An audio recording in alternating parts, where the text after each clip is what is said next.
Hi friends, பைக்கில் இருந்து சமையல் போடுவோம் சொல்லி நம்ம ஃப்ரெண்டு போய் வேற ஃபோன் அடிச்சா நானும் நம்ம ஃப்ரெண்டாக இருந்தாலும் கிளம்பிட்டோம். அப்புறம் நம்ம அண்ணன் வீட்டுக்கு போய் பாத்திரத்தை மறைக்கிட்டு நேராக ஸ்பாட்டு பத்தில் ரீச் ஆகிட்டோம். அப்புறம் நம்ம அண்ணன் வேற பயங்கரமாக இருந்து அடுப்பு போட்டுட்டு இருந்தான். அப்புறம் அடுப்பே மட்டும் நாங்கள் அந்த கடைக்கு ஜாமான் வாங்கிட்டு போயிட்டோம். அப்புறம் திங்ஸ் எல்லாம் வாங்கிட்டு இருந்தாலும் நாங்களும் ஸ்பாட்டு பத்தில் போய் எல்லா காய்கறியும் பேக்கெட்டில் கொடுத்து வெட்ட ஆரம்பிச்சிட்டோம். நம்ம அண்ணன் வேற இருந்து தேங்காய் பயங்கரமாக திருட்டு இருக்கான். அப்புறம் ஒரு அடுப்புல தீயம் பத்தாச்சு, தண்ணியும் கொதிச்சுட்டு அப்புறம் அரிசியும் தூக்கி உள்ள தட்டிட்டோம். அப்புறம் நானும் நம்ம ஃப்ரெண்டும் சேர்ந்து இறச்சிகளை வந்துட்டோம். அப்புறம் நாங்கள் இறச்சி கழிக்கிட்டு வரைக்கும் சோறை வந்துட்டு சோறையும் வடிச்சிட்டு இருக்காங்க. அப்புறம் நம்ம அண்ணன் வேற இருந்து பொரிக்கைக்கு இறச்சியில மசாலா தடை வச்சுட்டு இருந்தாங்க. அப்புறம் சிக்கன் வைக்க பாத்திரத்தை ரெடி பண்ணி வச்சாச்சு. அப்புறம் பாத்திரத்துல எண்ணெய் ஊற்றியாச்சு, கருவேப்பிலை எல்லாம் போட்டு உள்ளியும் போட்டாச்சு. அப்புறம் நம்ம அண்ணன் வேற இருந்து நல்லா கிண்டிட்டு இருக்கான். அப்புறம் தக்காளி போட்ட பிறகு சிக்கன் எல்லாம் போட்டுட்டோம். அப்புறம் நம்ம அண்ணன் வேற இருந்து மசாலா தட்டிட்டு இருந்தான். அப்புறம் பக்கத்து அடுப்புல நம்ம அண்ணன் வேற ரசத்துக்கு ரெடி பண்ணிட்டு இருந்தாங்க.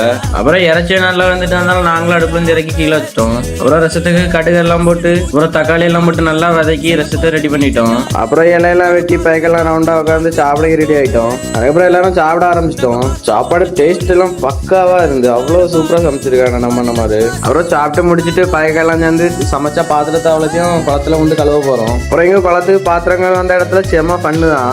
அப்புறம் பாத்திரத்தையும் கழுவி முடிச்சுட்டு வந்தாலும் நாங்களும் கிளம்பிட்டோம். நீங்க இதே போல உங்க ஃப்ரெண்ட்ஸ் கூட வைப் பண்ணிருக்கீங்களா மறக்காம கமெண்ட் பண்ணிட்டு போங்க.